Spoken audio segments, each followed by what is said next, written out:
Hello, ladies and gentlemen, and other people.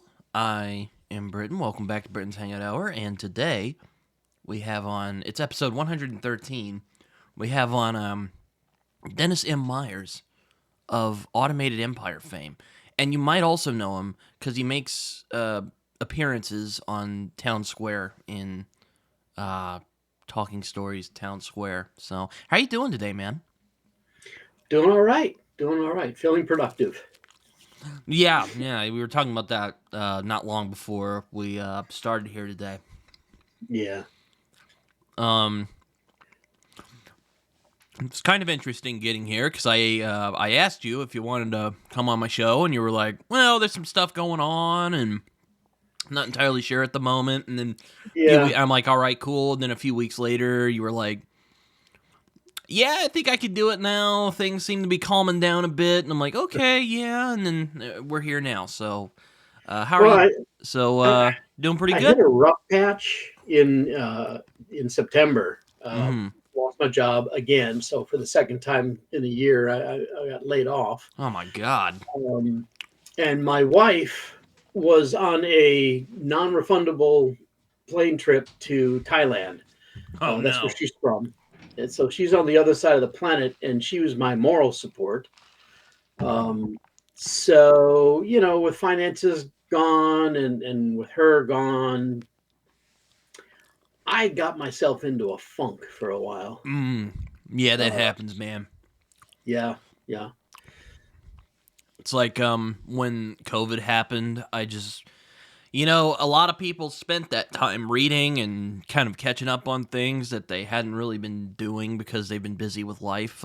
Me, I just got Mhm. really freaking depressed because I was in my house all day, not doing Well, I'm anything. a I'm a software developer, so COVID just meant I was working from home all the time instead of sometimes, which it drastically improved my state of mind because you take out that morning and evening commute, there's an extra hour and a half in the day that I don't have to spend getting to and from work, Hmm. um, and all the things that go with it. Being that I'm home also, it meant that my wife, who does day trading, Mm. she would take time off from what she was doing and make me lunch. So I mean, it was just so much better, and it is better. If I get a good job that is a remote job, I'll be much happier. Huh. But you're also a writer. You've written stuff Yes. like Rise of the Automated Empire, which is science fiction, I'm guessing, or science fantasy, Oh, something of that sort. yeah, science fiction in the far future. The opening book starts in 3288. Oh wow. Yeah, Um, well, it kind of looks like Mass Effect. I don't know if you play video games at all, but I do, but you I've been do. playing Minecraft for like 10 years now. Hey, that's a good game to play. Don't diss on Minecraft. That's not I'm nothing. not. It's a good I'm game. not. It's I a good just started game. a new world last year. So do you build like a bunch of sci-fi contraptions in your Minecraft world, No, or do you just like no. I, screw I do around? survival and I build a base and I explore. I go find new things. One of my favorite things to do is find a village and put a fence around it, fix the roads, fix up the houses, add more houses, and get it to be a full-fledged little city with everything I need, and then build roads between them and things like that. I started the new version though because they had added so many new things, and my old map was so big I had to you know go forever away from my home base in order to find the new stuff, so I just started over. um, I believe it was just after the trial chambers came out. Mm. I haven't played Minecraft in a while, so It's worth it. you know it to me anyway. I I'm having. often just like make a house and then I carouse around to find if there's any mines anywhere, and I just go to town. Hmm. So yeah, I was shown how to properly do survival mode by some friends of mine back in my gaming days. When I Uh, had a YouTube gaming channel before I started running this booktube channel here. oh, I see. Yeah, yeah. Cool. But Um, oh, so sorry. there's no game specifically that that you could tie in with my books because there's a bit of politics as far as the corporation scheming behind the scenes to try to accomplish something. There's religious strife between a couple of groups on the moon. There's a serial killer, and there's a ship just coming back from Ganymede that gets rerouted to the moon Hmm. to threaten the loonies, which that's all sorts of fun. I see. Um, yeah, I have basically the viewpoint characters are Dawn Sheffield, who's on the cover of the first book, and she's the one who has a viral moment while she's flying and having her vacation, and she ends up there's a snap election. Basically, on Luna, there's no government anymore.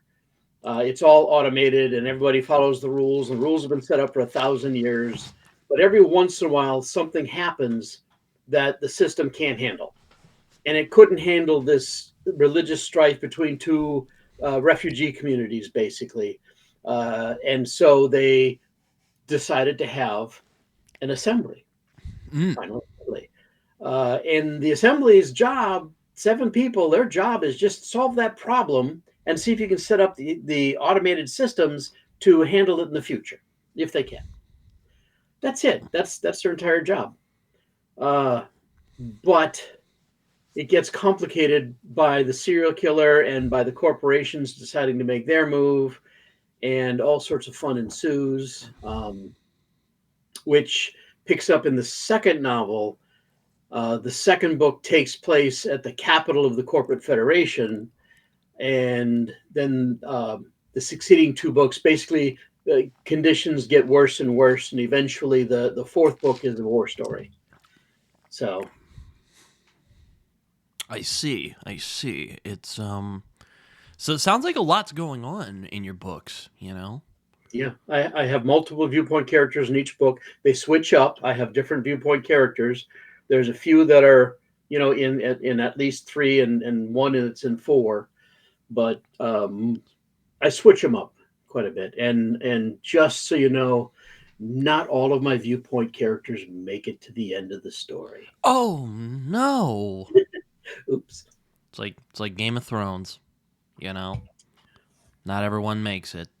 Yeah, a little. No. But well, the one I'm looking at, because I'm looking at your website right now, Automated Empire. There's a guy, and then there's a girl, and they have guns, and they're shooting at something. I don't know what they're shooting at, but That would be Stolen Dreams. uh huh. That is Deborah and Ted. Ted you meet in book 2, although he has a cameo in book 1, and Deborah you meet about halfway through on in book 1. So I won't say anything more about her, but they are fighting the final battle. That is them in the midst of the final battle against the bad guys, and it's a pretty nice image. I like it. They got her ears right. I will say that. I see that they're pointy. Like I can kind of see them a little bit. There's also a guy shooting a gun. That's Yes, uh, yes. so there's people in your future named Ted. That's interesting. How did that Yeah. happen? It's only 1,000 years in the future. There are people named Ted and Deborah and Dawn, and Is you it know. short for Theodore? No, actually, his name is just Ted. I think. I don't know. Uh, Okay. and the idea is in the future any name anywhere. So like one of the characters, like for another story that I did, Miku O'Connor. Uh-huh. So any nationality, any mismatch, ethnicity is something that's just been shuffled and reshaken over the centuries. But yeah, people are going to use the same names and common names, and it's going to go forward. And one of the things that I tried to do is make the people relatable too. You know, so they have names that are understandable and contemporary, although some of them are a little bit stretched. Mm-hmm. Most of them are just regular names. So, is the first book Final Assembly? Because I'm again kind of just scrolling through here, and there's a Yes, lady with archangel wings. that's Or Dawn, and that's her flying on Luna. That's the first chapter. She's going flying. so does she just have like angel wings, or is that like a contraption? They're mechanical, and they are, and she just attaches them and goes flying. I see. So, what made you interested in writing indie sci-fi? Because I mean, it's becoming a thing. I don't know if it's as big as Well, indie fantasy, but yeah, I wouldn't group them with indie in front. oh, are they When I was traditionally published? I'm 17, I'm sorry. no, no, no, no. It's just that when I was 17, my mom handed me a book that I started reading, and it hit me wrong. I couldn't fathom somebody would write such trash. And I looked at the cover, and by that point, I'd read like everything published up to that point by Heinlein and Asimov and Brad Perry, and even McCaffrey and all the greats. Um, Mm-hmm. and I read this book, and I didn't like it, and I realized I could do better. Now I was 17, so there's a lot of hubris in there, uh, but I thought, yeah, I can do better than this, and I really got it in me that I could write. And so I sat down and I started outlining and making my first stories. And somewhere along the line, I found out how little authors get paid. Mm. Do you know that Heinlein, one of the greatest science fiction authors of all time, he wrote Harlequin romance novels to pay the bills. He Really? didn't make his money on science fiction. That's the kind of thing that got me thinking that I needed a job. Well, yeah, that's Unfortunately, I mean, Philip K. Dick was kind of like he had to write like 12 book. I have heard he wrote 12 books a year just to like keep himself afloat. yeah, Because I yeah. mean, you know, Asimov and Heinlein were relatively popular, but like Philip K. Dick was writing this like weird out there stuff. So like people aren't Asimov gonna was a get. professor. Asimov was teaching. Yeah, He that's he true. was making his money. He had a salary. That's true. Yes. Yeah. Um. I mean, um, but eventually, in 2017, I got a chance to actually sit down and start writing, and I thought, I either do this now or never, and I just started writing, and I shot the first book out to a couple of places. Um, Notoriously, the big most of the big publishers require you to have an agent, Mm, and the agent takes 10% of whatever you make. And I wasn't too happy with that because royalties are small to begin with. mm-hmm. Um, but I found a few places that would take, like Bain and Daw. Those are the two big ones that I tried.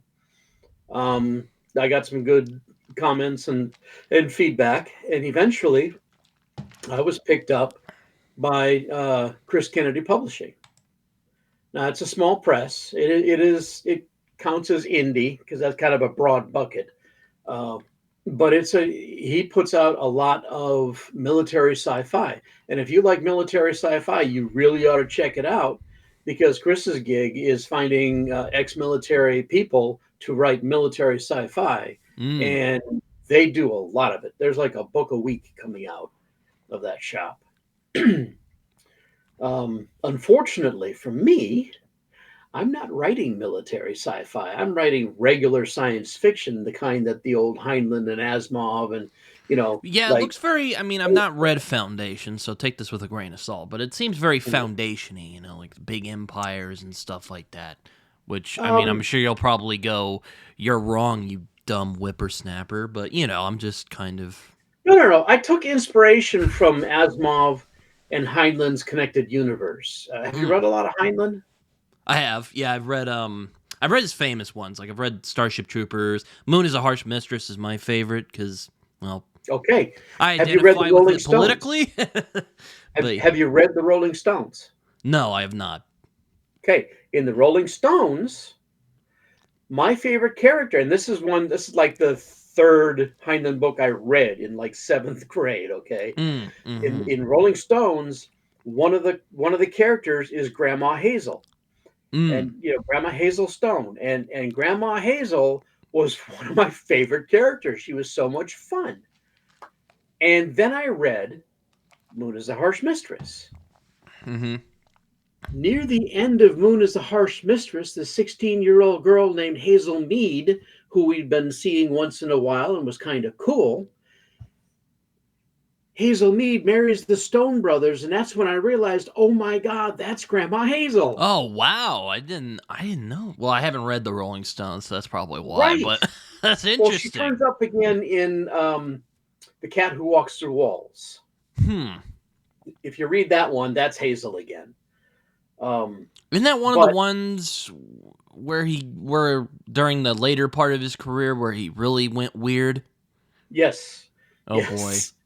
And their mission then in the far future is to go back to Luna and grab Mike, Like my and get him general where he rule of is. thumb is okay, just stop at Stranger in a Strange Land and I'll just stop there.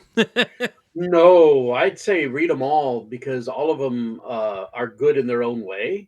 Hmm. I didn't resonate with a couple of them, but I really enjoyed his idea of this multiverse on six axes. He had three spatial X, Y, and Z, and then three time T, tau, and theta. So you six axes here, and it was pretty cool. I enjoyed that. But the thing that I took away from when I was reading The Moon is a Harsh Mistress is the idea that you can have two books that are not a sequel and a prequel, but are still in the same universe, and there's a shared character. See, because Mm-hmm. it wasn't, Moon is a Harsh Mistress isn't a prequel or a prequel to Rolling Stones, although Mm-hmm. it does fit in the timeline like that. They just You can read happen. It's either. just coincidental, or maybe not coincidentally, whatever you They're want to just say. in the But same universe. yeah. And that blew my mind. I was just a kid, just expanded my mind. Mm-hmm. And then I read, The Caves of Steel and The Naked Sun and all those early Asimov books. And then I read Foundation. And Mm. eventually, he knit those two together into one timeline.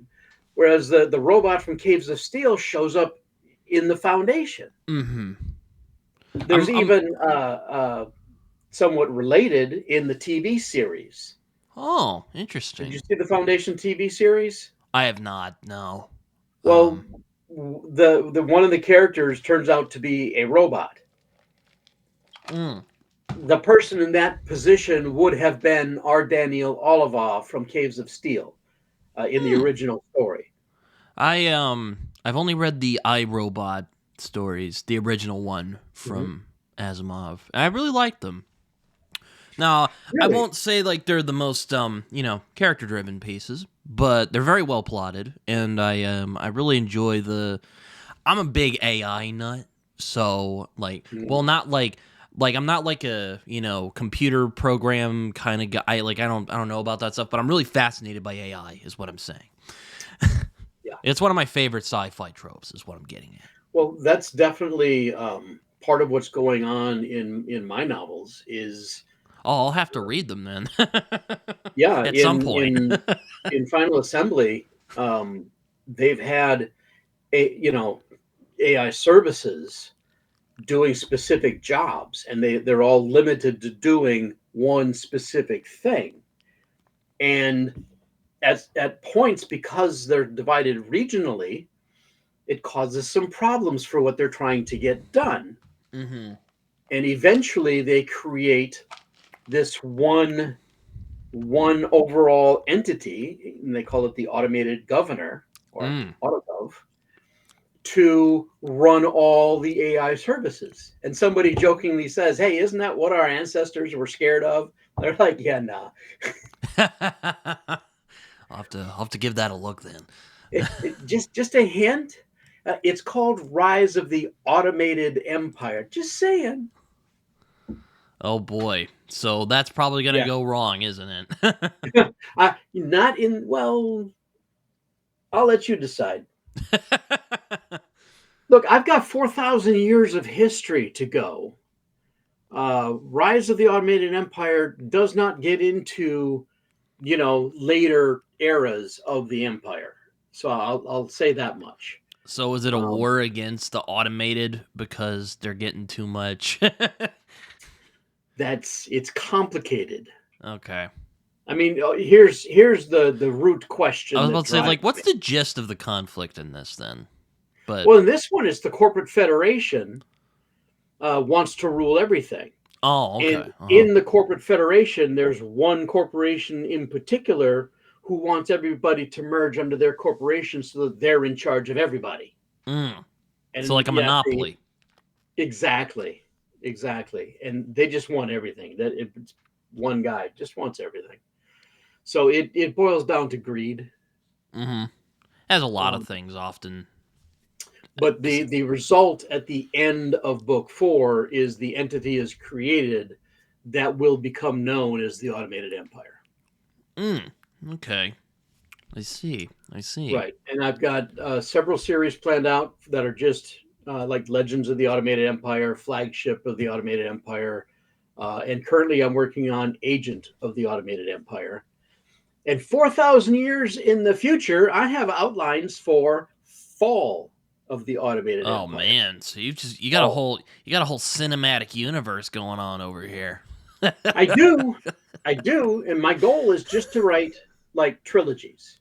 I want Mm-hmm. to write trilogies so that somebody can pick up any trilogy and just read it and enjoy it. Mm-hmm. And if they pick up another trilogy, they could see connective tissue.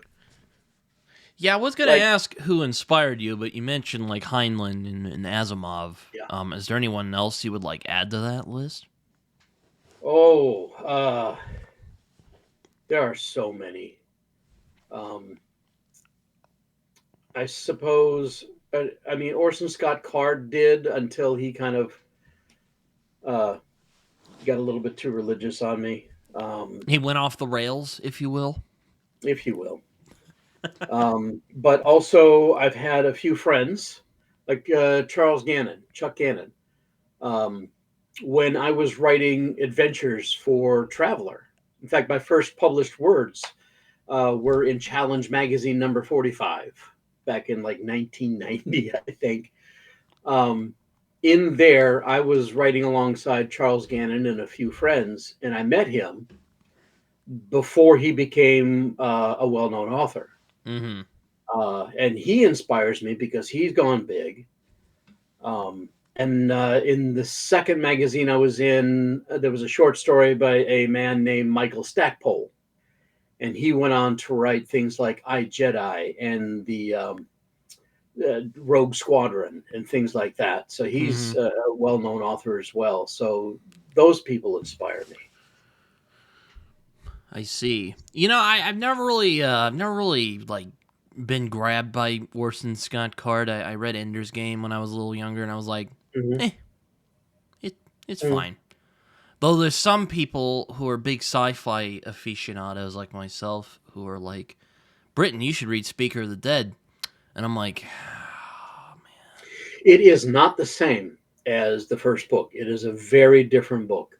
yeah, And I've that's heard that, one but I'm like, thing man, like yeah, I one thing I'll give to him is that his stories are different, and they're I really did enjoy the Shadow series, mm, um, the Ender's Shadow. mm-hmm, Those are all about Bean. Bean was that short little runt who was brilliant. mm-hmm. Yeah, It's been a while since I've read Ender's Game, so yeah. Well, it starts up. This one starts off, I believe, near the end of Ender's Game and follows him in what he did with his life. mm-hmm. And that's tragic and fun and interesting. And I think he's a better writer in those two. But I again, don't know. I'll Just when buy I his read book. Ender's Game, it just felt kind of like an uninspired riff of like something like Starship Troopers.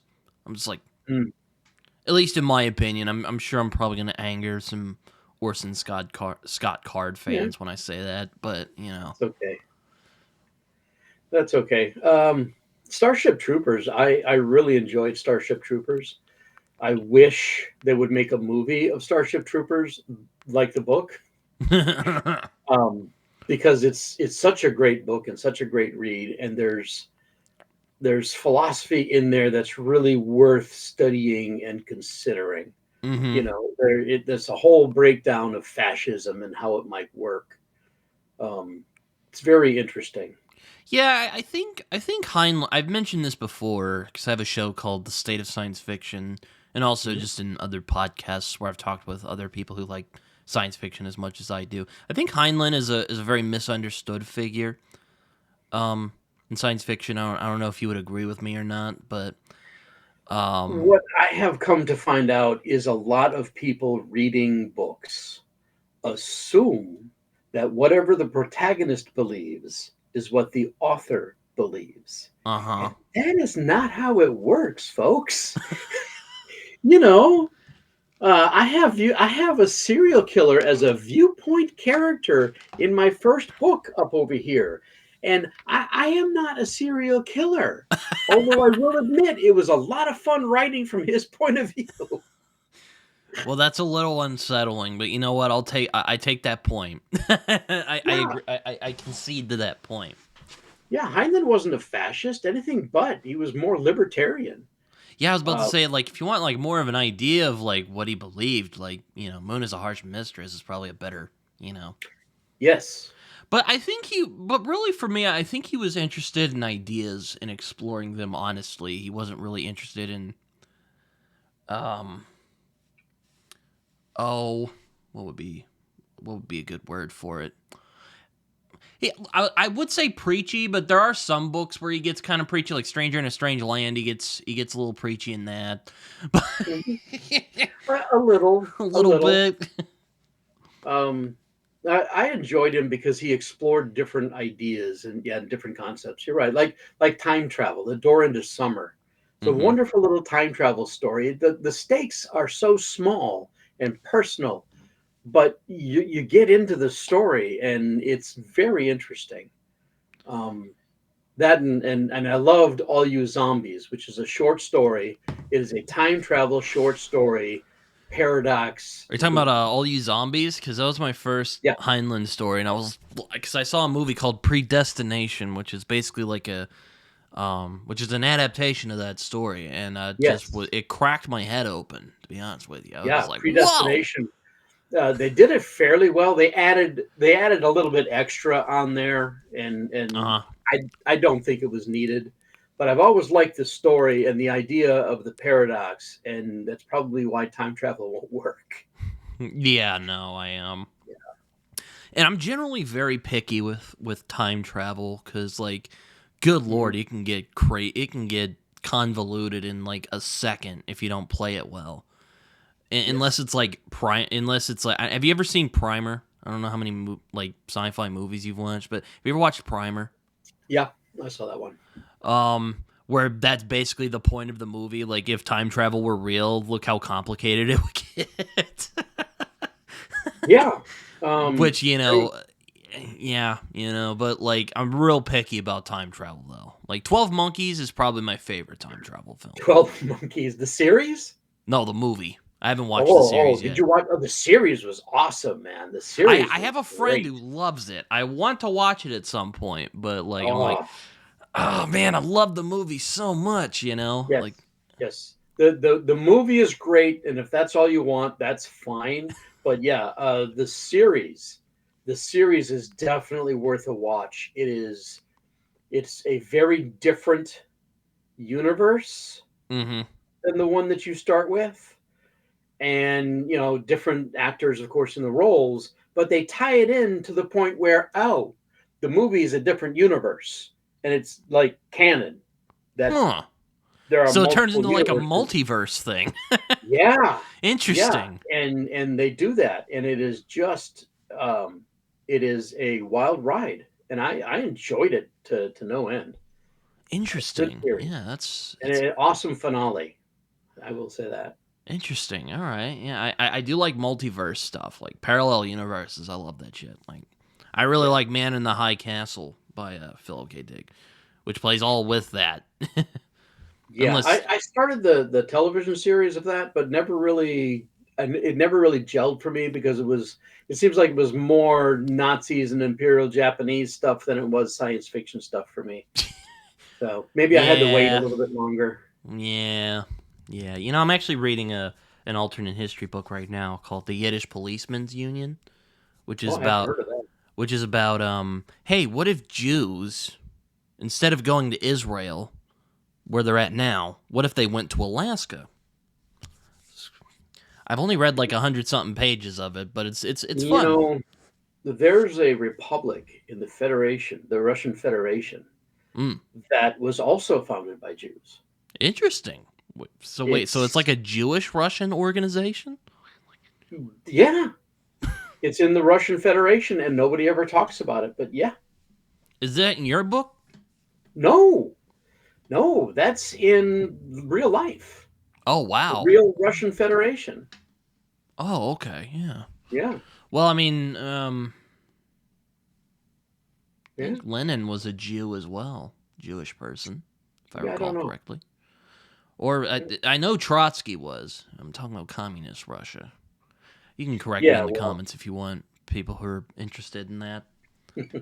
But no, that's interesting. That's interesting. No, I was talking about it's more of a detective story. So hmm, if you like that, I'm nut for that. So there you go.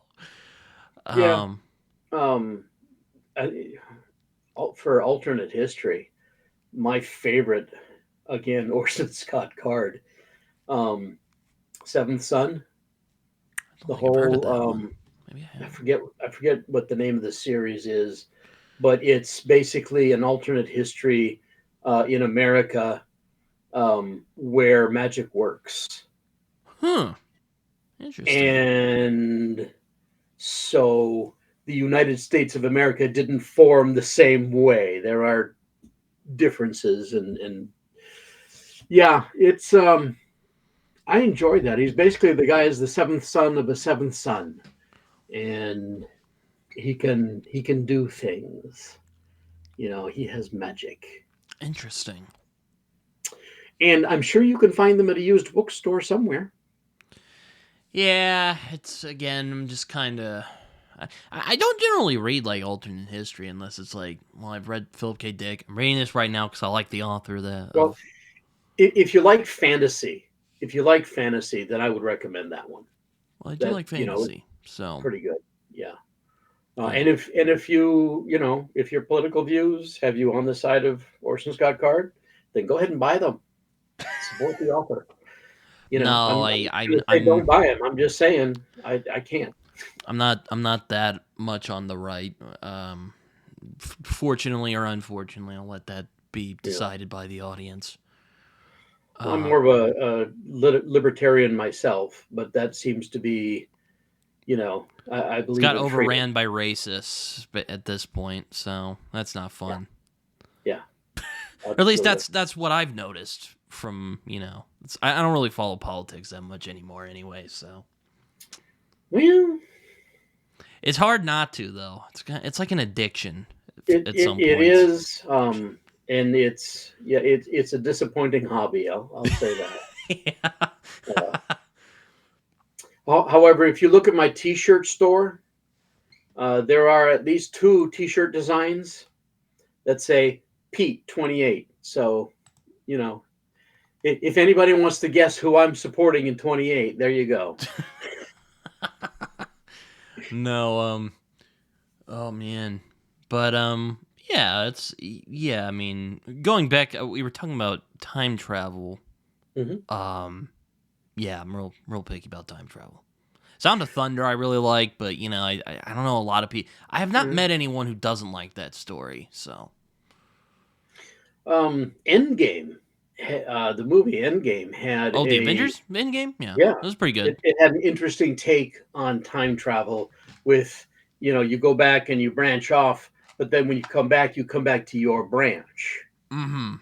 which is slightly different from the Back to the Future, where you make a change and then you go back to that branch, Mm-hmm. the branch that you created. So I kind of thought it was a cop out, really. Um, Makes writing easier. Yeah, I was talking with my uncle actually about Back to the Future. He's like, "Oh, have you heard they're making a new movie?" And I'm like, "They are? Like, why?" And he sent me like a trailer. I'll admit, I thought the trailer was bullshit. So I mean, I couldn't, I didn't want to, Mm. I didn't have the heart to go like, bro, this is so fucking fake. Like, get out of here. Yeah. Couldn't do I that. I don't think they could do a Back to the Future movie without Michael J. Fox, and he's too far gone Yeah, I saw physically. him do a little speech the other day, and yeah, he's not looking Yeah. too good. I think he could do if they did an animated series. I'm pretty sure he could do the voice. Yeah, So that's what I was hoping. I was hoping for an animated series that made sense, but I think there was an attempt at it, but it didn't last long. yeah. I mean, it's been a while since I watched Back to the Future, but they're Hmm. fun. They're fun movies. I enjoy them. Um, Hmm. did John Williams score that movie? I'm gonna look. I'm gonna look. I don't know. I just remember at Or the no, I end, think it was Alan Silvestri. Let me see. yeah, at the end, Doc Brown and his family show up in the train. Yeah, that was Yeah. fun. Yes, it is Alan Silvestri. I'm like, what is that? Who also did the Avengers?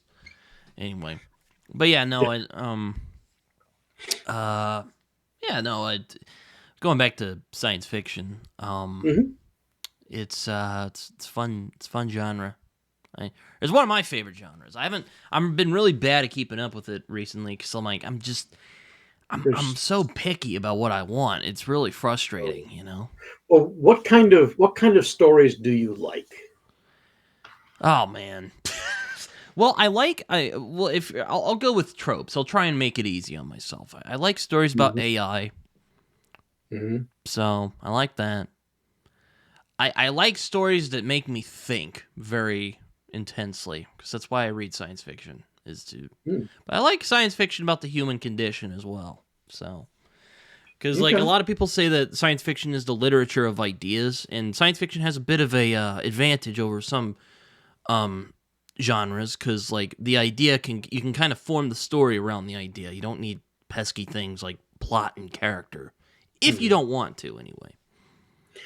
Well, Asimov's robot novels. Um, the thing with his novels is his AI, his robots, which you would assume that would be AI. They gain consciousness really early in the run, Mm. so they are consciously aware. Mm-hmm. In my stories, AI is very powerful, but it's not conscious. Mm. So it does what it's told. And I think that's a key that I'm wanting to explore and hammer home as I go forward. AI itself is not inherently evil, but AI will do evil things without a second's hesitation if that's what the programmer has told it to do. Yeah, that's a thing that I've noticed about people who've kind of gotten paranoid with this AI, which is not really AI. It's still a machine carrying out a function. Yeah, And people are like, "Oh well, it's technically AI," and I'm like, "No, it's not sentient, so it's not intelligent." no. If sentience is your definition, though, that's I think you're going to miss the mark. But Oh, what they have now, the large language models, all they're doing is simulating answers. yeah, So if you ask a question, it will search its vast repository of question and answers and give you an answer that looks like a right answer. Not the right answer, but something that looks like the right answer, which is what it's doing with images, which is why when it does an image, it looks at things like pictures of hands and it sees fingers. And that's why you end up with 7 or 8 fingers on a hand yeah, because they look like this. It doesn't understand a hand usually has 5 fingers. yeah. No, it doesn't understand that. There's this Snapchat thing. I don't use Snapchat very often, but I use it to talk to a couple friends of mine. But it has this AI feature, this AI friend that you can talk to, and like you can ask him things and they'll give you answers but there's the thing, like they're not quite it's not quite like a human response because they're still giving you information, you know. Mhm. So I'm just like, Yeah. But it's it's that's just a large language model, and all it's doing is giving you a response that looks like it belongs there. And yeah, a lot of times it's going to be good, but if you rely on it for information, you're going to end up like that lawyer who had an AI generate case briefings for a case he was oh doing, my and then he god. got slammed because there was false information in the briefing. Oh no, Dude, that happened. yeah, it made it up and it made it look good, but it was false information. And there's because the large language models don't understand anything. They're just mimicking patterns. Damn. Yeah, Oh, don't do and that. that's Ugh. one of the reasons why I'm kind of nervous about this whole automated driving thing. I don't think it's ready. Yeah, I see I those just little Elon Musk tank cars driving around. I'm just like, my God, we're in the future, man. That's all I gotta yeah, say. We're here. I got no problem with the Cybertruck. Some people like them. That's great. He's going to sell a lot of them. That's I great. mean, I don't really like them. They just look ugly as hell to me. But you know, if you want Well, to drive them, when I grew up, we had a car called the Thing, which was as ugly as a Cybertruck, but their whole sales pitch was customize it your way. And so just like all the different wraps that you see on Cybertrucks, they had different paint jobs and different styles you could have these things painted up to look different and unique. And I mm-hmm. think that's the thing that they've got to lean into for the Cybertruck is what you can wrap them to look like. Mm. I saw one that looked like a Warthog from Halo, Ooh, and that's that fun. was sweet. I Oh, liked that that. sounds cool. I do like Yeah, Halo. sure. But Have you read? I have a friend. Her name's Livia. I don't know if you've heard of her, Livia J. Elliott. She's on She writes these interactive stories. But what's really interesting, she's more into the like novels of the Halo saga more than the actual sure. games, which I think is really fascinating. Did you see the television show that was on Paramount Plus? No, I did not. Cause That was excellent. that is not fucking Master Chief. I'm sorry. Like it's like No, Judge just Dredd. just just put that away.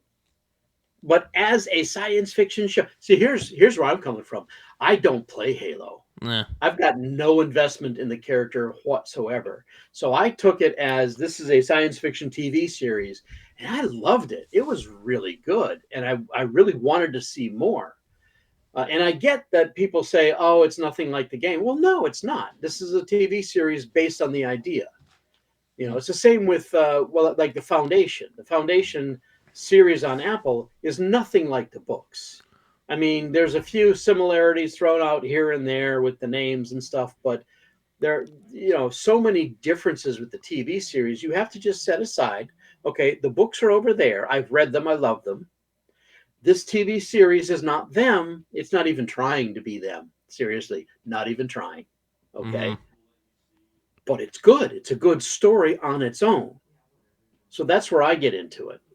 And for the people who demand that that show be the books, they have to hate it. They have put themselves in a corner where they can't do anything but hate it.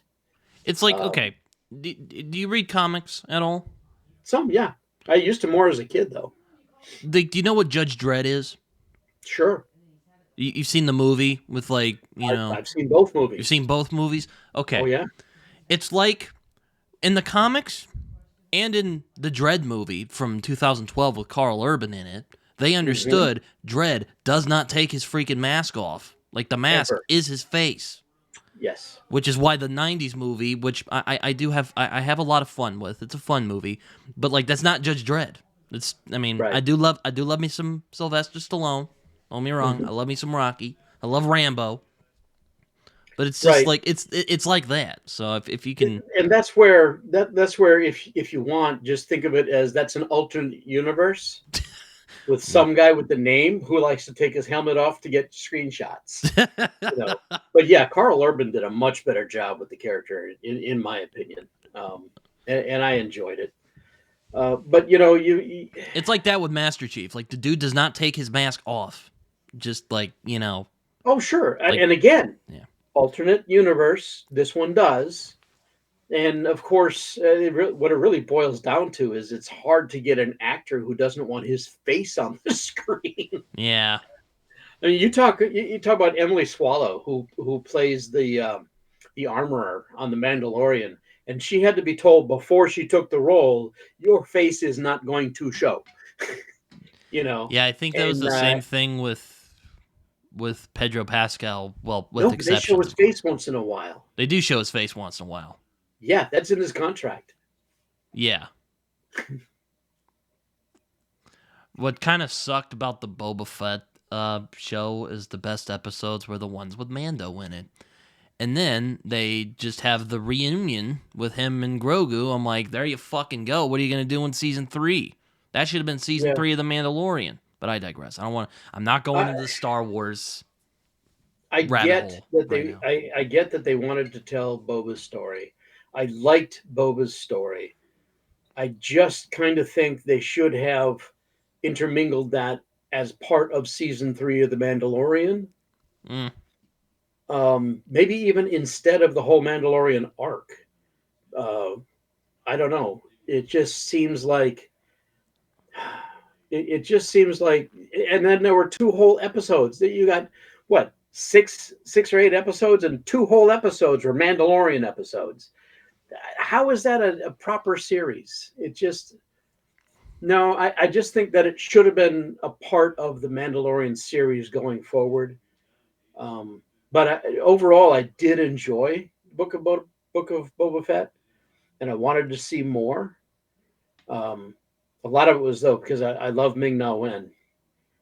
Um, Yeah, no, I mean, I liked it fine. It was fun seeing Cad Bane again as a fan of the Clone Wars. But, yes, um, my only beef about Cad Bane is at some point somebody should have said, "You're looking a lot paler than usual. You're getting old." So like their species, the blue gets paler as they get old yeah, because that would have been fun. No, I'm like, is he dead though? No one really. It's hard to stay dead on a Star Wars. I'm We'll going to see. say no, he's not dead. Damn it, bring him back. Just, lighten him up a couple more shades, and he's on his last legs, but he's got it in for Boba. um, Yeah, I love Cad Bane. Yeah, yeah, like and the one of one my that I really want favorite to, Clone Wars sagas is when he and that team of bounty hunters go into the Senate and they yeah, succeed, and they succeed. yeah. I Well, have a one of my friend favorite who doesn't characters. care for Cad Bane. He's like, why the hell would Anakin give his lightsaber to Padme? I'm like, look, Anakin's a freaking moron. Of course he Yeah, would do something stupid like that. Like, come on. yeah. Don't like you're giving him too much credit. Uh, One character that I'm hoping to see in live action eventually is from Rebels, Mm. Hondo Onaka. Oh yeah, that would be fun. Yeah. Oh yeah, definitely. I really enjoy it. And now that we've got a live action, um, what's his face? The I'm forgetting names here from Rebels. Now that the whole crew from Rebels is in live action, we need Hondo back. I did see they did damn it, what's Did you saw Ahsoka, right? Yeah, I did. I thought that was kind of when I dropped off of Star Wars for a while because I'm like, all right, this is fine, but I'll just Well, I'll take a in break for Ahsoka, now. they bring everybody back. Well, yeah. Ezra, hmm yeah. I liked what they So, got for like Ezra and Sabine, and I'm blanking on the other guy's name. The big they're Chewy basically. oh, yeah, he wasn't in Ahsoka, but he showed up. I know you're Zeb. Zeb, He, yes. he showed up in The Mandalorian. Oh yeah, that's right. I didn't watch Mandalorian season 3 because I'm like, good, you fucking ruined it. Sorry, well, it's not a big role. It's like, blink and you'll miss it almost. But he's got a couple of lines, and it is the guy who played him. So we've seen him in live action. He looked absolutely gorgeously animated, and I'm really hoping we see him in Ahsoka season 2 because they got the rest of the gang back together. It's So like I'm, let's do I'm this. it's like I'm often kind of frustrated. I'm like, guys, how hard is it to make a good Star Wars thing? Like you had it with the Mandalorian, like that. Like I'm not gonna pretend the Yeah. Mandalorian is like the deepest thing in the world, but like those first two seasons were great. Well, it's not always easy to hit right, and sometimes they try to do things like who would have thought that if you take um, Rogue One, an offshoot movie from the Star Wars, and if you back up and do a prequel TV series of that, who would have thought that would have been any good? And yet, it's one of the best Star Wars stories out there. I was about to say, yeah, I did really like Andor season one. I do think there were some moments that fell flat a little bit, but Mhm. generally I was very pleased with it. I thought it was a really interesting direction Right. for the, because I'm like, all right, cool. There's no Jedi, there's no weird, Force Right. stuff. It's It's just other people. people. It's basically there's a guy I watch. His name's Damian Walter. I don't know if you've ever heard of him, but Mm-mm. he basically called it. It's basically about a Marxist revolution in Yeah. in in Star Wars. I'm like, that's a really interesting way of putting it. Well, that's it is a people's revolution against the government, and the Marxists did that. But anybody who's overthrown tyranny have done that. It just happened in Syria, hmm where the rebel groups, who the whole world were like, "Oh, they're terrorists," and it's like, well, they're terrorists from a certain point of view.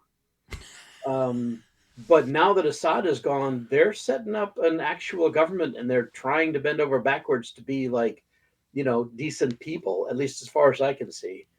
So, Well, I'm not saying like it's a literal Marxist. Like I don't think they have oh, like sure. a I don't think like Marx is a thing in Star Wars, but like it's very much in that vein is what he was getting at. Like Yeah. like though I mean they try to do it like it's more of a democratic government once the empire gets overthrown. But anyway,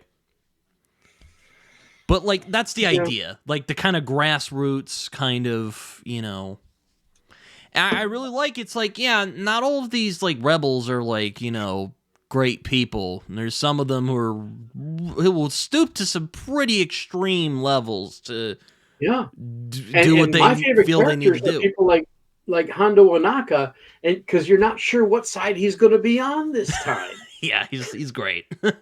Yeah. And Jim Cummings is always fun. He's always a fun actor. Though Yeah. I when I hear him, I always think of Ricardo Montalban. He just sounds like Ricardo Montalban to me. Really.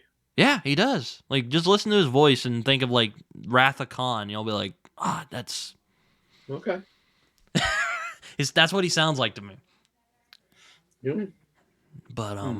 no, it's but yeah, no, Andor. I'll admit, I was kind of like, man, why? Like, Rogue One was like the last 45 minutes could have been a good movie on its own. Like, that would have been fine. But they did it. Like those prison episodes were great. Andy Serkis was in it, and I'm like, mild spoilers for Andor for people who haven't seen it, but I'm like, they're gonna Oh, pull some bullshit and make me feel really bad, aren't they? And I'm like, okay, they're gonna do it. And then he goes, I can't swim. I'm like, fuck you, fuck you. I knew it was gonna happen. yeah. Well, It was just sad. It was remember, really sad though. I was like, damn it. just remember, no body, no death. Well, I know, like he's gonna. I mean, I'm not saying he's dead, but like, I was like, damn it! I knew they were gonna pull some bullshit like this, and they did. Yeah, it was just. Yeah. Yeah. I'm a big fan of Andy Serkis too. He's done some really good stuff. I know. Like, did you watch the Planet of the Apes? Talk about another series I expected very little from, I've and it watched blew me I, away. I've watched everything Planet of the Apes, including the 1970s cartoon. So what do you Really, want to talk about? really. All right, but Yeah, they did a cartoon in the 70s. It was horrible, but no, uh, but like, man, those the circus movies, we'll say. okay. Loved the them. latest edition. I'm like, those were really good. Or at least I thought they Mhm. were really good. Like, that was a really, like, if you're gonna, like, reboot or reimagine something, like, that's how you do it, you know? It's really, Yeah, I was very impressed. And even the most recent one was I was very impressed that I'm like, wow, they really kept it going. Like, yeah. I mean, I think they could have gone a little deeper in some places, but I, but I think I think that one is really great because they're playing in the same sandbox, but they're telling different stories. mhm. They're not trying to retell the original stories. And whether or not it even ties in with the original movies, it doesn't matter. They're telling good stories in this universe. Mhm. And for me personally, as a purist, I would say that these new movies are in no way connected to the original series Oh because no. the original series it wasn't Caesar who founded everything; it was Aldo. Yeah, yeah. Yeah. Okay, Caesar came about in the reloop of that time thing, and that changed the future because Caesar was there. Mhm. His future was different than the first movie, even in that. So but as far as having surviving humans that can still talk, spoiler, sorry, um, that's wonderful. That really opens it up to exploring what that future could be. Mhm. I was really fascinated by like the religious in the most recent one that came out. I was Hmm. really fascinated they kind of played with like, okay, take Caesar's teachings and like what would happen if an ape would try to use that for his own aims. Yeah. You know, like I thought Proximus Caesar was a really great villain. I was kind of mad that they just kind of offed him like that. I was like, dang it. Well, we'll see. We'll see. But Yeah. Well, again, it's like, damn it. This is just he like the got Marvel swept movie. You get away, like a but you good don't know if villain he's dead, finally. right? And then I do wish there was more ape versus ape action because I'm like, okay, yeah, the ape versus human thing is getting kind of, we're Yeah. getting there, you know? Which is why my favorite of the like circus timeline is the second one because it's like, oh, this is ape versus ape, you know? It's not just ape Hmm. versus human anymore. But we're actually Yeah. trying to see the apes and humans cooperate, you know? Like that's interesting, but you know. Yeah. Um I've enjoyed the whole series so far. In fact, and it, but what I was saying was the CG in that is impeccable.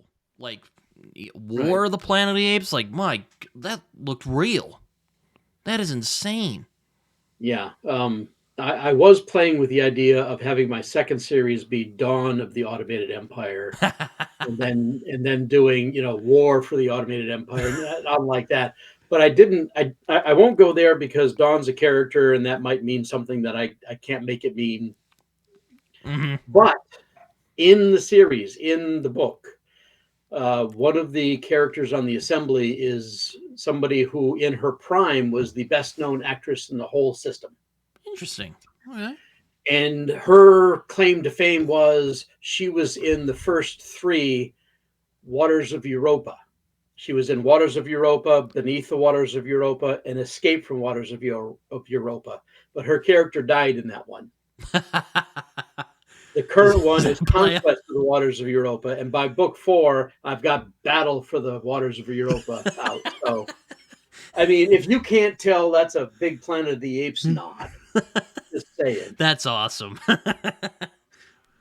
So you've seen all of it. So you've seen like Battle of Sure. the Planet of the Apes, where like Yeah. Aldo's the villain of the story. Yeah. Uh, I saw. I mean, I saw them as a kid. Oh They came wow. out on the Friday matinee on Channel 4 in Minneapolis when I was a child. And so I watched them on TV, and I'd go around pretending I was an ape and puffing out my lips. Ooh, ooh. Yeah, Uh, no. which I was easier to do with the makeup of the day. yeah. And I'm like, yeah, it's kind of they're kind of it's definitely grown because like one of the things I like about the circus movies is like they're like actual gorillas who just Because like the technology, you can do that now. It's you can't Yes. just you don't have to have people walking around in makeup anymore. Yeah, back then it was all people in makeup. It was all practical effects, and it all looked like people in makeup.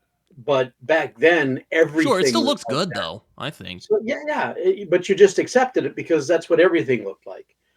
But now, they're doing motion capture, and I'll swear the first time I saw Caesar walking down a line of apes, and doing that fist bump thing, it it looked to me like they just hired a bunch of very smart apes. I know, like It was so perfect. Yeah, so I'm excited for what the technology can give us in the way of storytelling in the future. I That's for know. sure. I thought 2024 was kind of a meh year for movies in general, but that was a good Mm, one. I enjoyed that one a lot. My favorite villain of the year, anyway, as well, because yeah, the Proxima Caesar was really good, and Kevin that'd be. Durant is always fun. To Did you see Deadpool and Wolverine? Yeah, I did. Would That for me, that's the most fun movie of the year. Yeah, no, it was fun. It was fun seeing Hugh Jackman as Wolverine again. So that was. Yeah, not just him. Are you talking about Ryan Reynolds? No, Calverine. Oh yeah, yeah. What am I doing? Yeah, Yeah, I'm that'd sorry, be a but that fun. was That'd be a a cameo fun I didn't Wolverine though. expect. Cavill as Again, we're Wolverine would talking be fun. spoilers here. That would be fun. That'd be fun to see. I did enjoy the part where they make fun of the fact that like if you're thinking comics, Wolverine is pretty short. Like so they have the Yeah, little short Hugh Jackman. That was pretty funny. yeah, that was really good. Yeah, I mean, I thought it was fine. It was just kind of like, God, it just feels like they threw as much crap at the wall. Yeah, it's just like, Well, that's what Deadpool is in the comics too. It's all over the place, breaking the fourth wall. The guy crawls out of the panels and goes and talks to the artists once in a while. I mean, it is the only other comic that I know of that does that is She-Hulk. yeah. I, Yeah, I haven't and read She-Hulk, but I know what it is. you haven't read She-Hulk? No, not yet. It's maybe someday I will, but again, I've Well, been bad at keeping up with comics lately. if it's not your thing, it's not your thing. But if you aren't prepared for it when you're watching the Disney version of She-Hulk, when she crawls out of the screen and starts climbing around the Disney Plus menu, if you don't understand that that's what she does in the comics, and they're being faithful, hmm it might throw you off and go, "What the hell are they doing?" But no, it's great. Yeah, it was fine. I watched the one with Daredevil because I'm a big Daredevil fan. Oh yeah, It's yeah. fun seeing Charlie Cox come back. I love seeing him there. I really, really love seeing him in the latest Spider-Man movie. Yeah, it was awesome. Yeah, I'm a really good lawyer. Yeah. That was yeah. I'm looking forward to Born Again. That's coming out this year. Yeah. I'm a little nervous. I'm hoping they don't screw it up, but we'll see. We'll see. Well, it's going to be what it already is because it's hard to tell what you're going to get. Um, but yeah, I'm more of a just take it for what it is, and I enjoy everything Well, at least clearly, on some you like level. the Halo TV show, and most of the people Oh I've yeah, known who've watched it despise it. So, I mean, I'll bet most of the people played Halo. No, very likely seriously, so. they're too tied to the Halo story, and they wanted to see the Halo story play out on the screen, hmm and that's not what they did. They took the essence of the story, remixed it, and gave us a good science fiction series. hmm So, like I said, I try to keep them separate because it's a different medium. Like the movie I Robot hmm compared to the books I Robot. The book is a collection of short stories with different characters. hmm That wouldn't make a good movie. The movie was a great movie, but it wasn't the story. You just disconnect the two and go on from there. That's the way I do it. And the other thing for me, and this is probably, plays into my ego here, is when I see something that's bad or not well written. I'm not going to say anything Star Wars that was like George Lucas written fell flat to me, but I will say that there are certain pieces of dialogue that I went, aha, I can write better than that.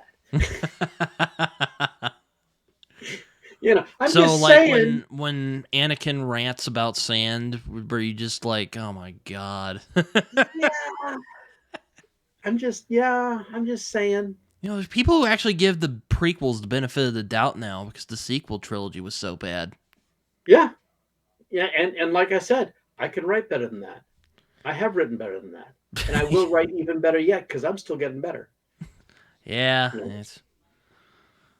You know? me and you need to take over the Star Wars like writing room and be like, okay, this is what we're gonna do. You guys just stop. My Yeah, my personal opinion is just let Filoni and Favreau take it and run with it, Yeah, no, because the stuff that they've done by themselves generally is better than what other people have done, except for Tony Gilroy doing Andor. Andor was awesome. So Skeleton Crew looks fun. I'm Skeleton, yeah, it has been fun. I have enjoyed it. Uh, Although I wish that a certain character had a redemption arc, but it really looks like he ain't gonna have one. this is the Jude Law character. Yeah, have you been watching it? No, I've seen trailers, but I'm like, I might watch it. I might watch it. We'll see. Did you like the Goonies as a kid? I liked it. Yeah, it's a good movie. Yeah, this is like the Goonies. A bunch of kids find a spaceship, and one kind of a brat character hits a glowing button and launches the ship on an automatic course somewhere else. Oops. They wake up a robot who walks with a limp, talks with a pirate jargon, has one eye, and he's SM-33, which Smee was a pirate first officer in a previous Disney movie. So, No, oh, that's I not bad. mean, it's pirates, it is adventure, it's kids, um, and See, it's there's like a just, little elephant kid running around. That's yeah, he's cool. He's just a kid. you know there's one of the characters is a girl who has cybernetics, and at first you think she's just enhanced, but then you come to find out why she has cybernetics, and it's kind of sad. So there's these character moments that are really good. Um overall I like the story, but like I said, I'm still kind of wishing that there was an overall redemption arc, but yeah, it's interesting. so. Is Jude Law's character a Jedi? Because like I've seen him kind of like, or is he force sensitive, or is that just spoilers for the series? Well, he's force sensitive. You find that out immediately. Oh, okay. You can do things with the force. Oh, okay. But He's not like a Jedi. if he was, I mean, look at the time period. If he was a Jedi, he was a youngling that survived Anakin Skywalker's purge. Mm, Okay. mm. If he was a Jedi, he was way too young to be trained. And I think that's somewhere in there is a backstory we haven't gotten yet. So whether or not he is a Jedi, no, no. At the time in the show, even though he says He's, he bas- is, it's pretty obvious he's not a Jedi. he's basically like force sensitive guy who he's The kind of like question is going to damn it. be Again? I'm blanking on Rebels, but the guy who was Ezra's master, I forget Caleb. That's his Caleb. real name. So like Caleb. Caleb. Well, he was a no. Caleb was an actual Padawan with a lightsaber, who was with his master when she was killed. This is further. This is 20, 30 years later. Mm. No, I So mean I'm not he saying would have like it's been dead different. on the same thing. I'm just saying it's kind of similar that they're both like I don't know how similar it is because we don't know his backstory yet. Yes, okay. he's force sensitive. He claims to be a Jedi, but what does he really know of what a Jedi is? I don't know. So There's still one more episode to go. So is he like a scoundrel, like Han Solo or something like that? I don't really want to spoil it for you, but there's a lot of piracy going on. Oh, okay. Just saying. Yeah, he's a interesting character. Yeah, what'd you think of the Obi-Wan show? I liked it. Um, I liked it overall. The battle between Obi-Wan and Anakin was heartbreaking. Mm-hmm. Um, and the ending was hopeful. And I wish that we could have more story along those lines. Um, there are so many stories that you could tell in this universe. I know. That's the thing. I'm always Yeah, saying. I'm like, dude, you could do so much. You could do so I much. wish, I do wish Obi Wan had gotten more love, uh, because now it looks like we're not going to get anything else. But it is what it I mean, is. what? I mean, really, what could you do with like Obi-Wan? Because like he's still kind of like a he's kind of like a older guy, retired Jedi. Well, do you ever retire from being a Jedi? But Yeah, but Luke he's is like basically like five. he's basically Luke is like that. five. Like he's he's There's like basically 15 more years to go. that's true. Anakin can, or Obi Wan can do a lot of stuff in the desert. That's You know, true. Yeah. he's got to go build himself a house, right? Yeah. But Yeah, like, I'm just like, yo, it's like Obi-Wan's like that guy who's retired and it's like, leave me alone, all right? Like, I'm doing my thing yeah, over here. yeah. I mean, it's okay if they just leave it. I mean, it left it in an interesting spot. Um, but like I said, I would love more because the actors are still here and the actors look the age. Mm-hmm. Um, we can never get more of Alec Guinness's Obi-Wan because he's gone. It's hard to do more Luke in the New Republic era because he's so old, and they're not doing anything beyond the the last trilogy. No new stuff coming out. It's all filler in between the three trilogies, Well, it's and like you then said, you can tell a lot of stories you, in the you Star Wars can universe. you can. It's just they because of the way things went. It's just waited so long that the actors have grown out of the roles. You Mm-hmm. know, um, and some of them have passed away. Carrie Fisher, in particular. Yeah, the guy who played Chewie passed away as well. Yeah, that's kind of that's. I mean, it's sad, but Chewbacca is still around because somebody Oh else yeah, just put on the suit. yeah, Uh, yeah. yeah, and Darth Vader in the suit, Darth Vader can go on forever because James Earl Jones gave them the rights to reproduce his voice. Hmm. Sold them the rights. I think he needed a retirement stipend or something. Yeah, it was But a sad day when I heard James Earl Jones died. did he die? He did. Yeah, last Oh, year, okay. September. You get to be my age. It's just everybody older than me is dying. So No, yeah. but Apparently, there's a funeral going on right now today for somebody that died. well, Jimmy Carter died recently. He was 100 years Yeah, old.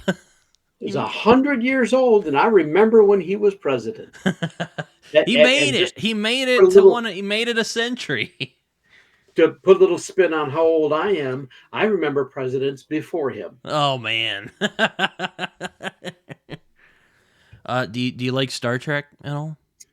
I love Star Trek. Yes. I was about to say. I mean, I don't know if you'd be a good science fiction fan if you didn't like Star Trek.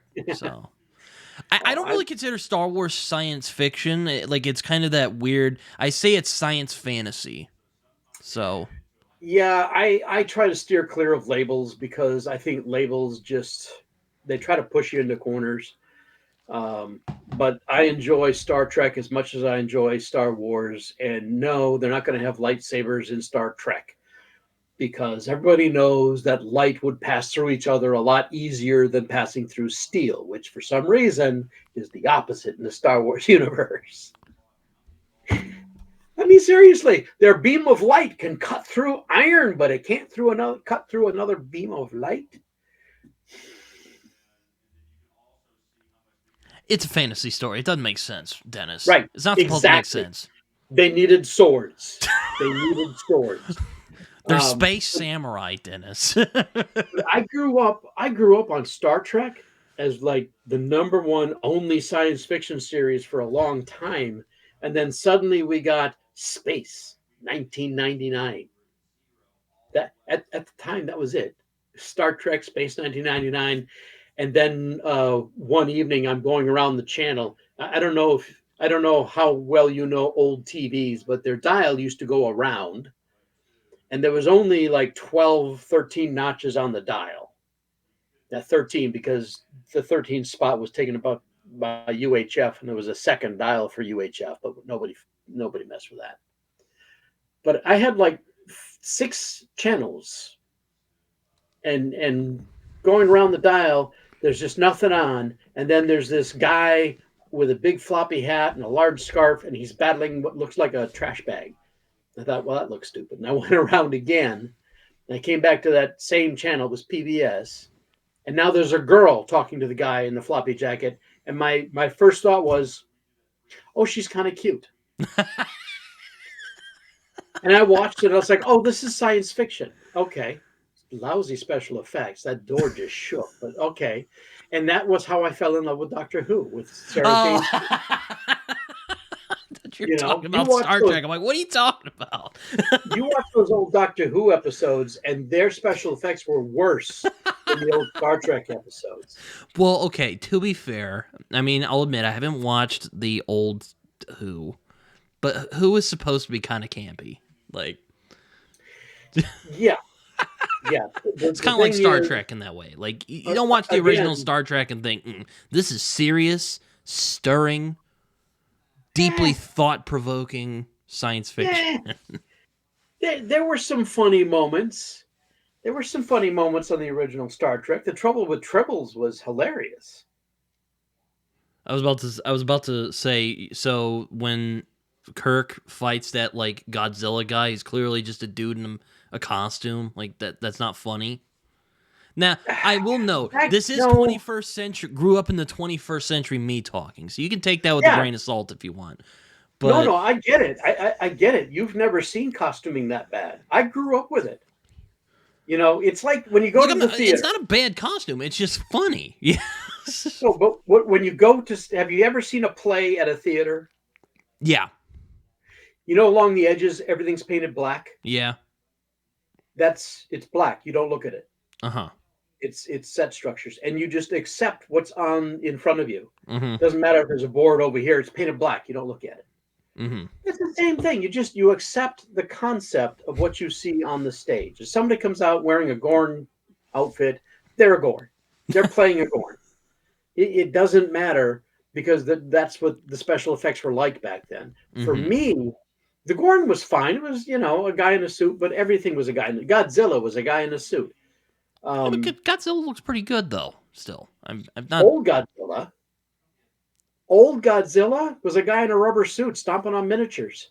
It That still looks you pretty can't. good. Like, it's not bad. Eh, I mean, the original King Kong is literally like a Play-Doh ape running around, yeah, destroying yeah. stuff. He was Play-Doh and stop It's pretty motion, fun. but you watched it and you didn't care because that looked pretty cool, and you used your imagination a little bit to fill in the gaps. Yeah, yeah. Um, Yeah, but I yeah, get I get suspension of disbelief as a thing. yeah, and that's the one thing that technology I think is taking away from your generation The is the trash whole, bag. and maybe that's why people your age didn't like the Halo movie series or TV series because they wanted it to look like the game.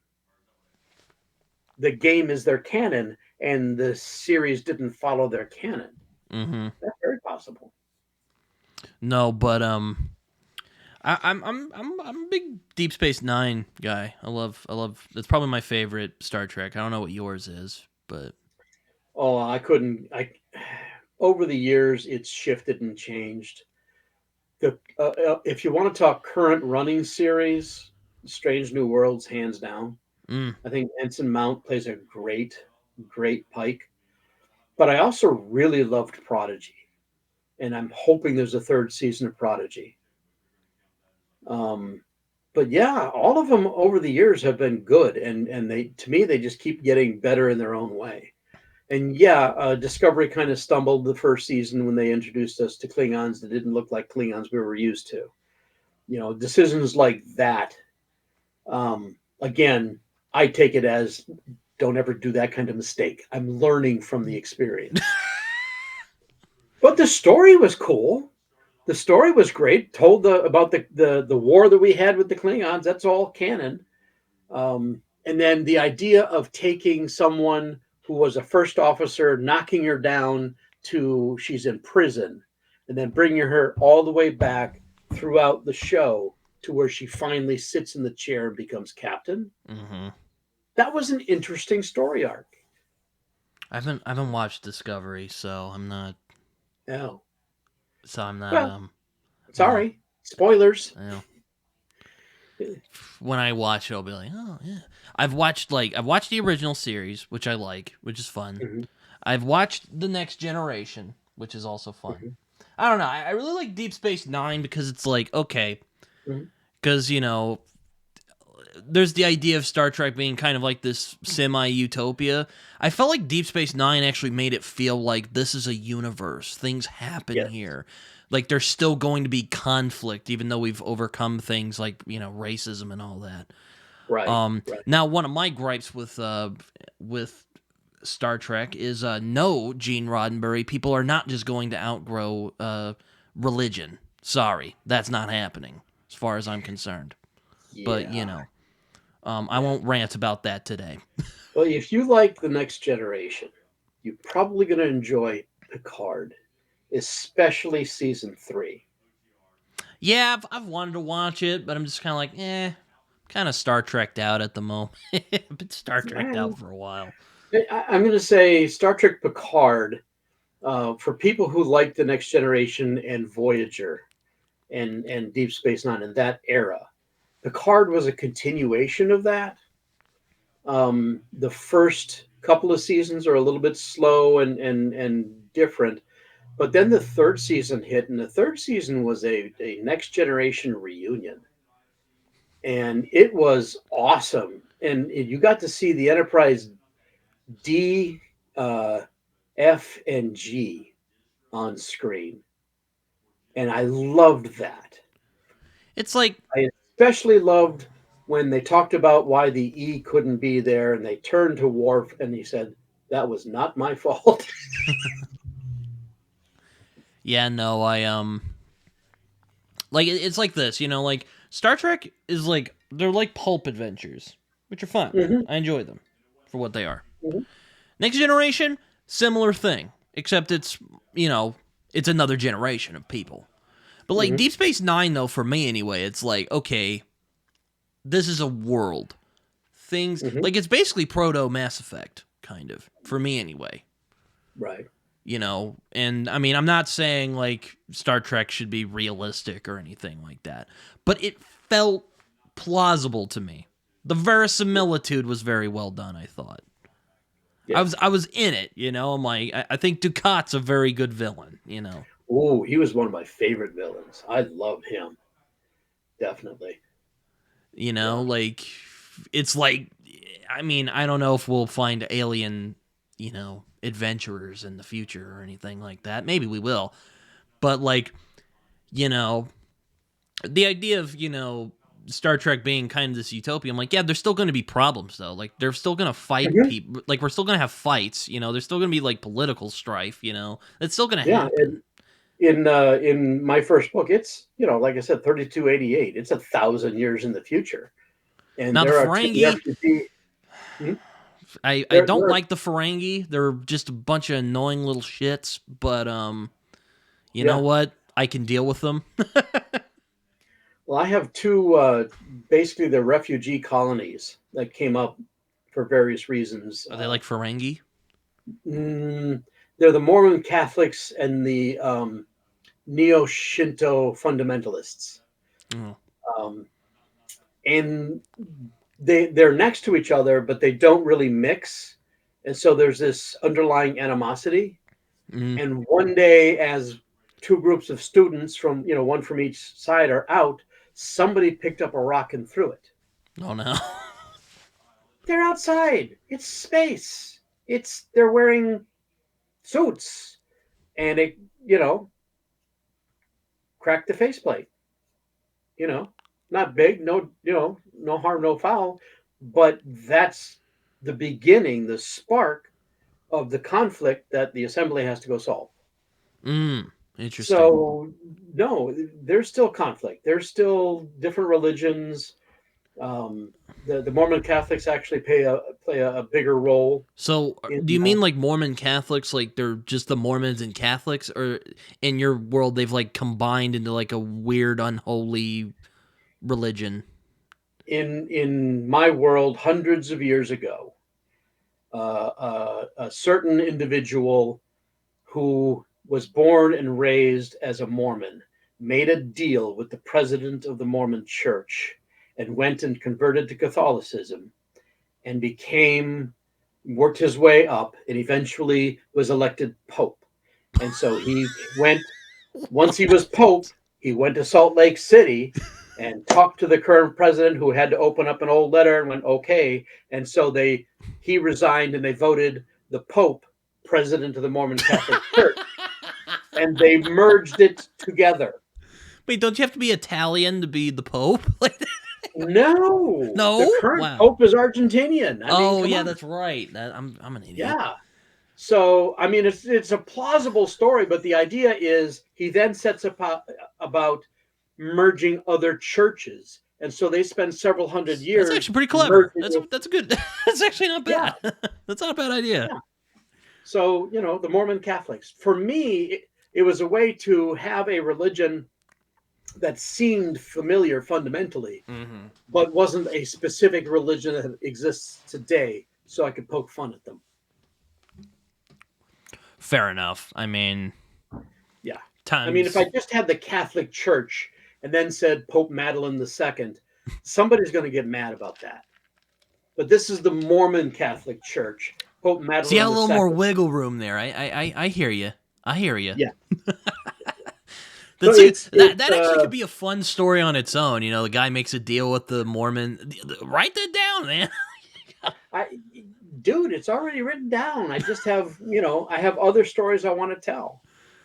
So But that so is the origin of the Mormon Catholics is not high on your list at the moment.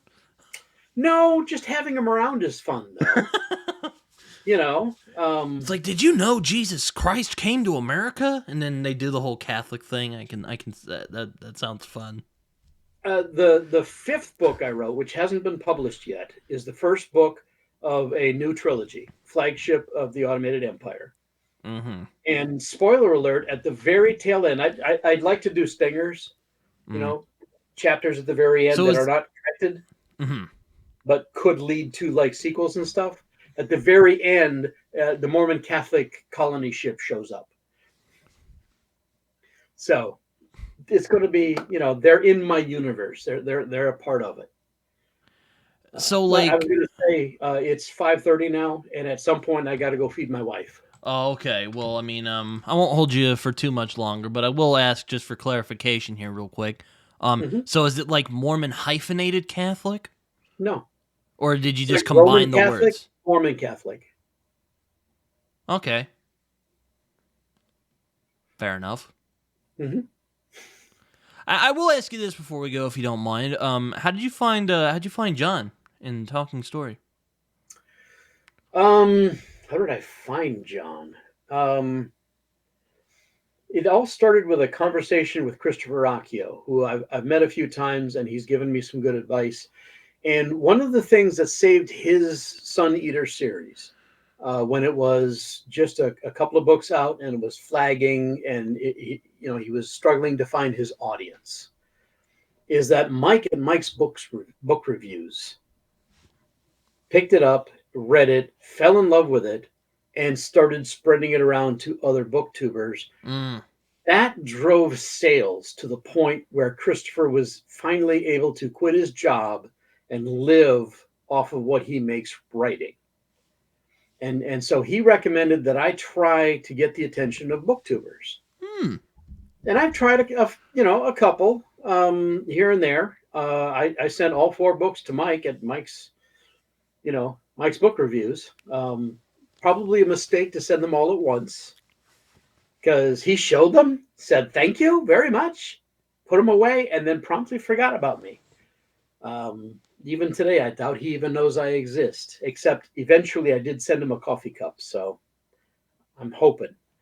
Um, but along the way, I started looking at other booktubers, and when I found John, the Mm-hmm. relationship that he has with Jacob, it reminds me of the good moments between me and my son. Mm. You know, Mm. now his son is much younger than my son. My son's 36, but um, he lives with me now. He's moved back in. Oh no, It's a something go long wrong? story. He's trying to buy a house, Oh, okay. but it's been difficult. But he wanted to get rid of the apartment because you have to sign a 6 month or a year long lease. Mm-hmm. So he's back living with us right now. Okay. But his John's relationship with Jacob really just reminded me of that, and the things that John looks for in books really made me feel like he'd be somebody who would understand what I was getting at in my books. Which Mm. now that he's read it, he does. He Mm-hmm. gets it, and I'm so Yeah, thrilled. And I I'm saw he read so your book. Yeah. Or one of them. yeah. I don't know which one it was, but or I Well, can't the think of it first at the one, moment. Sorry. Final Assembly. Okay. Yeah. I'm just so looking forward to him reading book two, which is Precipice.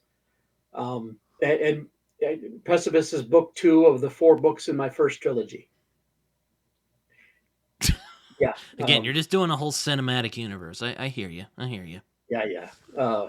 It was supposed to be three books, uh, but early in the development process of book one, an editor sat me down and said, right at the 60-40 point here, you move the entire crew to this space station, and it's a whole new storyline. That's actually the start of book two. So I made the decision to split that in two and then write another viewpoint character. The good part of that is that's how I ended up with the serial killer as a viewpoint character because he wasn't a viewpoint character in the original draft. And personally, I think it just adds a whole new level to the story, and I love it. But that's how I got four books in my first trilogy. Fair enough. Fair enough. Well, I'll let you go now since you said you had to get going soon. So just the Yeah, last thing I'll ask you before you go, if you have any, as I like to do before I end these, if you have any social media, feel free to share. What do you got? I am on Blue Sky. I am on Facebook, Instagram. My website is automatedempire.com. Um, you can find my books on Amazon. I've got links to all of that on my website, automatedempire.com. Also, I've just recently opened a t-shirt shop at I do like merch, so I shop.automatedempire.com. might get in on that. Yeah, a lot of the shirts are like encouraging writers to write, that kind of thing, and readers to read. So Mm-hmm. it's hopefully it's positive messages and cool graphics and stuff that I'm making up. So All right. Well, thank you for coming on here and hanging out with me for a little while, and hopefully things continue to go well for you. And I hope you guys enjoyed this conversation. I know that I did, talking about franchises I enjoy. So, yes, yeah. Until next time. okay.